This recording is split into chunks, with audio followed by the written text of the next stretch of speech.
దారిలో శంబాల్ నగరి దగ్గర నుంచి భవానీ నగరు, బొడ్డవర, వైకుంఠగిరి, కాశీపట్నం, అలాగే మన ఒక్కొక్కటి చూస్తే మనకి రిసార్ట్స్, ఒకవైపు చూస్తేనేమో సిల్వర్ ఓక్కి చుట్టేసిన మిరియాల పంట, ఇంకోవైపు ముతిగూడ పక్కన మనకు బొర్రా కేవులు, కటిక వాటర్ ఫాల్స్, అనంతగిరి, తట్టుగూడ, నూకాంబిక అమ్మవారి దేవాలయం, తాటిపాక జలపాతం, గాలికొండ వ్యూ పాయింట్, సుంకరమెట్ట ఆఫర్ ట్రైలు, ఇవన్నీ చూస్తూ ఉంటే చాలా అద్భుతమైన ప్రాంతం మన అరకు ప్రాంతం. దీన్ని బాగా సద్వినియోగం చేసుకోవాలి. ఇక్కడ టూరిజం బాగా రావాలి, టూరిజం డెవలప్ అవ్వాలి. ఇవన్నీ చూస్తున్నప్పుడు ఒకటే అనిపించింది, కూటమి ప్రభుత్వం తరఫు నుంచి మనం ఏం చేయగలం? ముందుగా జీవన శైలి మెరుగుపరచాలి, రోడ్లు బాగుండాలి. దాంట్లో భాగంగానే ఈ రోజున అంటే గత ప్రభుత్వానికి దీనికి ఒకటే తేడా ఏంటంటే, గత ప్రభుత్వం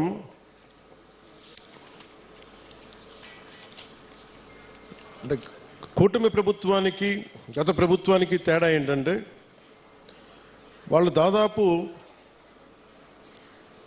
లెస్ దెన్ 90 కిలోమీటర్స్ చేశారు. 5 సంవత్సరాల కాలంలో కేవలం 90 కిలోమీటర్లే ఖర్చు పెట్టి 92 కోట్లు మాత్రమే ఖర్చు పెట్టారు 5 సంవత్సరాల కాలంలో. అదే కూటమి ప్రభుత్వం వచ్చిన సంవత్సరం లోపే ఇప్పటికీ మేము 1000-5000 కోట్లు పనులు మంజూరు చేశాం. ఇప్పటికీ ఎన్ని కిలోమీటర్లు? 1069 కిలోమీటర్లు. సరిగ్గా ఎప్పుడు ప్రారంభించాం? సంవత్సరం కూడా కాల, 4 నెలల క్రితం ప్రారంభిస్తే ఈ రోజున 1069 కిలోమీటర్ల పనులకి శ్రీకారం చుట్టాం. అంటే ఈ టెండర్స్ కూడా ఏదో ఇప్పుడు టెండర్స్ కూడా కాల్ ఫర్ చేశాం. ఇంకో వారం రోజుల్లో పనులు ప్రారంభమవుతాయి. ఏదో మాట్లాడి చెప్పి వెళ్ళిపోవటం కాదు, వారం రోజుల్లో పనులు ప్రారంభమవుతాయి.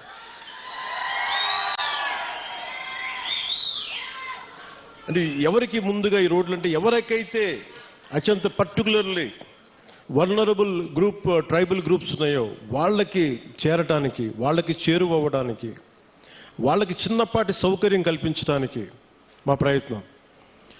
కూటమి ప్రభుత్వానికి ఇక్కడ ఓట్లు రాలేదు. ఓట్లు పడకపోయినా మీకు బాగోగులను చూడటానికి మేము ఉన్నాం. ఇక్కడ ఓట్ల కోసం రాలేదు. ఓట్ల కోసమే అయితే నేను ఇక్కడ అరకు ఎంపీ గారి పేరు నేను చెప్పక్కర్లా, అరకు ఎమ్మెల్యే గారి పేరు నేను చెప్పక్కర్లా ఇక్కడ. కానీ ఇది ప్రభుత్వం, పార్టీలు మారుతూ ఉంటాయి, కొత్త ప్రభుత్వాలు వస్తుంటాయి, కానీ మనం ఎవరు శత్రువులం కాదు. మనందరం విభేదాలు ఉంటాయి, భావాలు అంటే వైరుధ్యమైన భావాలు ఉంటాయి తప్ప మనం ఎవరు కొట్టుకోవడానికి సిద్ధంగా మనందరం కలిపి ఎవరు ఏ పార్టీ అయినా సరే కూర్చొని అభివృద్ధికి శ్రీకారం చుట్టాలి. దాంట్లో భాగంగానే ఇక్కడ ఇందాక పంచాయతీ ప్రెసిడెంట్స్ అందరూ కొంతమంది మాట్లాడుతూ ఉంటే ఒకటే చెప్తున్నాను. మేము రాగానే 13,326 పంచాయతీలకి 100 రూపాయలు 300 రూపాయలు ఉన్నదాన్ని మేము 10,000, 25,000 చేశాం. ఇన్ని సంవత్సరాల్లో, 30-40 సంవత్సరాలు కాదు, గత స్వాతంత్రం వచ్చినప్పటి నుంచి ఎప్పుడు ఇంత డబ్బులు పెంచలే. అది ఎవరు కూడా, పంచాయతీలన్నీ గత ప్రభుత్వం పంచాయతీలు. కానీ ఇవేమీ ఆలోచించకుండా ప్రజలు బాగుండాలి అనే ఒక ఏకైక సదుద్దేశంతో మేము ఈ రోజున ఈ పథకానికి శ్రీకారం చుట్టాం. దీనికి మనకున్న ఇట్లాంటి పర్టికులర్లీ వల్నరబుల్ గ్రూప్ ట్రైబ్స్ అంటే ఇది చాలా తక్కువ సంఖ్యా బలంలో ఉన్న మన గిరిజన తెగలు.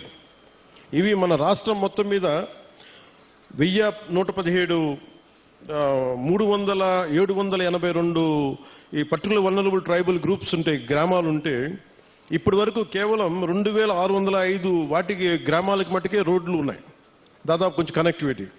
కానీ 1177 ఆవాసాలకు మటుకు ఇంకా రోడ్స్ కనెక్టివిటీ లేదు.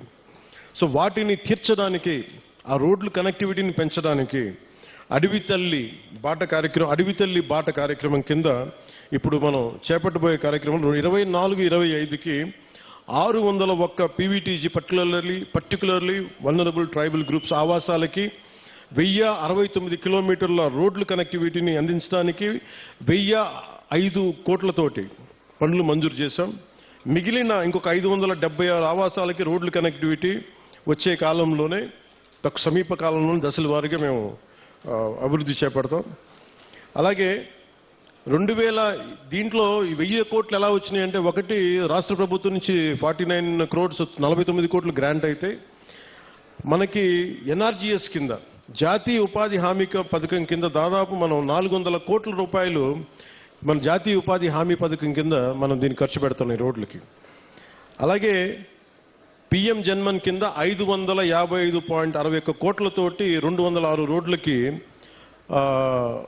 239 ప్రైవేట్ మన ప్రిమిటివ్ వల్నరబుల్ ట్రైబల్ గ్రూప్స్తో పాటు ఇంకొక 206 రోడ్ల ద్వారా 612.72 కిలోమీటర్లకు పొడవున్న 206 రోడ్ల ద్వారా 555.61 కోట్లతోటి మంజూరు చేశాం. ఇది మీకు ఇందాక చెప్పినట్టుగానే డబ్బులు ఎక్కడ ఖర్చు పెట్టాలి, ఎక్కడ ఖర్చు పెట్టకూడదన్న ఒక బాధ్యతతోటి కుటుంబ ప్రభుత్వం చాలా బాధ్యతగా ఉంటుంది. 175 స్థానాలకి 164 స్థానాలు గెలుచుకోగలిగాం. 21 ఎంపీస్ని కొట్టగలిగామంటే మీరు మా మీద పెట్టిన నమ్మకం.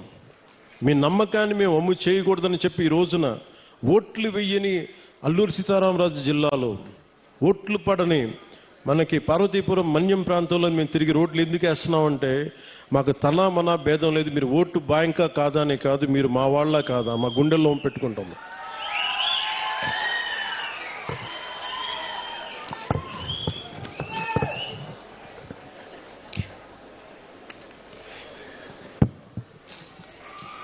అలా ఇందాక కోడి తెగకు చెందిన గిరిజన మహిళలు చేసిన దింసా నృత్యం చాలా అద్భుతంగా ఉంది.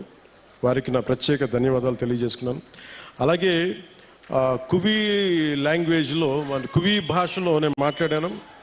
అంటే వాళ్ళు నేర్చుకొని కొంత అక్కడ పెద్దపాడుకు చెందిన శ్రీమతి మ్యాగీ గారు కొన్ని గ్రామ సమస్యలను దృష్టికి తీసుకొచ్చారు.